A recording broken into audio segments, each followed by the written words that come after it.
What if I told you that if you make small changes to your daily lifestyles, you could save your own life and the lives of others? According to a report in 2019 by the World Health Organization, the 3 leading causes of death in Uzbekistan were 1, ischemic heart disease, 2, stroke, and 3, liver cirrhosis.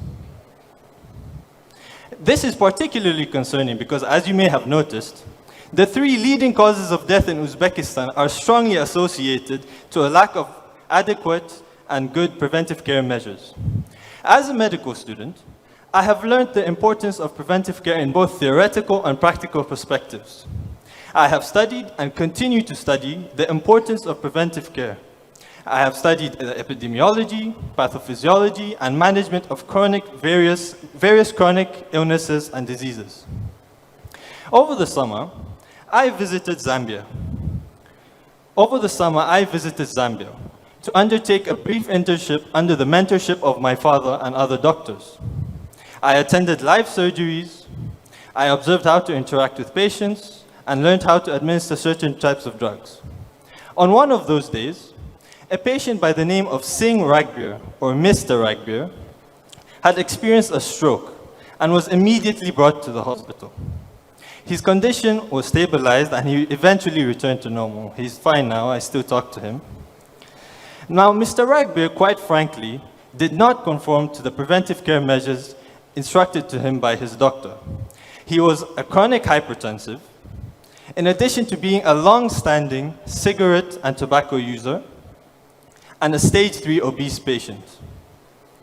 I believe that if Mr. Ragbir stuck to a healthy diet, exercised, reduced on his tobacco and cigarette usage, he may not have had to go through such a difficult period in his life. What is preventive care? Preventive care involves the proactive measures such as healthy lifestyle choices and early interventions to detect and manage health risks. Preventive care is not just about individual health, but the impact it can have on our society and beyond, on our communities and beyond. Preventive care not only encompasses reducing the risk of certain illnesses, as defined by the World Health Organization. Preventive care, or health rather, is the state of mental, physical, and social well-being, and not just merely the absence of disease. This perfectly describes preventive care, as not only does it help reduce the risk of diseases and many life-threatening conditions, but it can also help us save on money and time, as there would be less need for expensive and invasive treatments and procedures in the future. A few months ago, my grandmother was diagnosed with high blood pressure, and she was advised by her doctor to make small changes in her daily routine, such as eating a more balanced diet, getting enough sleep, taking her medications on time, and regularly attending her follow-up appointments with her doctor. Over time, her commitment to preventive care paid off, as her blood pressure readings improved greatly, and she said she felt more energetic and healthy overall. Our family members took a positively noticed the changes in her health, as he decided to go for regular walks and eat more fruits and vegetables. I believe my grandma's story is a great example of how preventive care can not only help us, but inspire those around us. Consider the impact of a pebble thrown into a pond. The ripples it creates extends far beyond its initial point of impact. And similarly, our commitment to preventive care can create far-reaching ripples that not only influences our immediate circles, but resonates throughout our communities. So, having mentioned all that, what are the barriers that prevent people in Uzbekistan from adopting these habits? 1, diet. Very nice. National dish. In 2017, The Lancet, which is a general medical journal, published a global study that dove into diet-related deaths. It found that Uzbekistan was the worst in the world when it came to diet-related deaths, with around 1 in 5 deaths occurring as a result of a bad diet.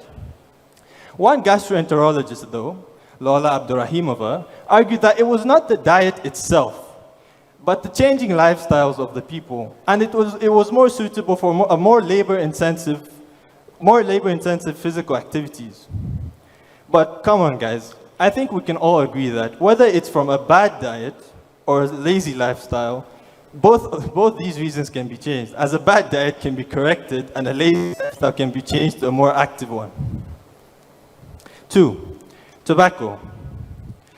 According to a study in 2014 by the World Health Organization Stepwise Approach to Surveillance Survey, indicated that 14% of Uzbek adults aged 18 to 64 years old are smokers, and around a tenth of those adults are considered daily smokers. 3, alcohol. The WHO Stepwise Survey, according to the WHO Stepwise Survey in 2014, around a third of Uzbek adults aged 18 to 64 years old, and around 5 or 6% of females are considered alcohol users.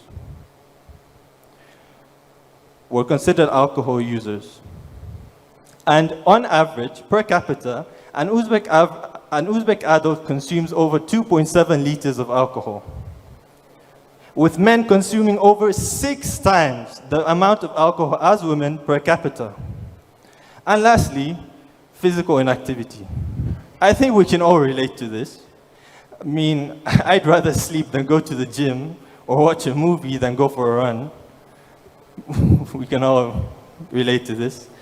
And according to findings from the 2014 STEP survey, physical inactivity accounted for 1 in 6 reasons for preventive care-related illnesses, with around 1 in 6 individuals insufficiently engaging in physical activity. Less than 150 minutes, as recommended by the World Health Organization, with rates of inactivity significantly higher in women than in men. Now, having mentioned all this, diet, alcohol, tobacco, and physical inactivity, I want to stress the fact that all these factors are in our hands, and we can change this. The message of preventive care has to be spread to all corners of society, and that's where the role of advocacy comes in. Advocacy involves various activities, such as engaging decision makers to implement new policies that help enable preventive care, such as, particularly in the form of health insurance, clinics, workshops, say getting paid 30,000 soms to walk 10,000 steps a day. And I could drop out of medical school and become a professional.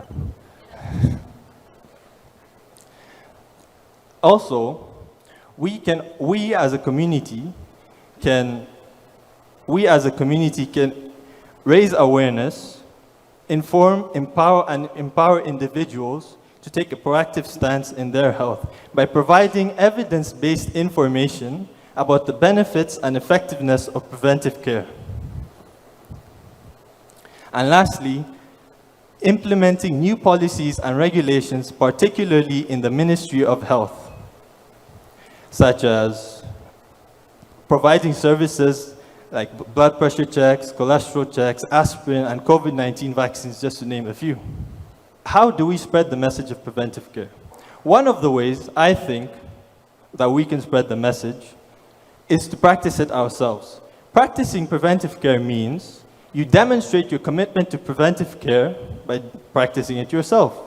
For instance, if you go for regular health checkups and screenings, you can show others that you value your health and well-being. This can help create a positive and supportive environment and help people help each other to overcome diseases and health challenges together with resilience. Ladies and gentlemen of the audience, I want you to imagine a future where preventive medicine is embraced at all levels of society. How would that future look like? Perhaps I could paint an image for you. Maybe it would look like this. Preventive care services and resources would be made available to anyone regardless of their income, societal status, education level, gender, location, background, where everybody would be eligible to receive free, high quality, and reliable preventive care services. A community where evidence-based information is provided to the general public and everyone is educated on how to practice preventive care measures. Having mentioned all that, ladies and gentlemen, I urge each and every one of you to take a proactive stance towards your health and become advocates for preventive care.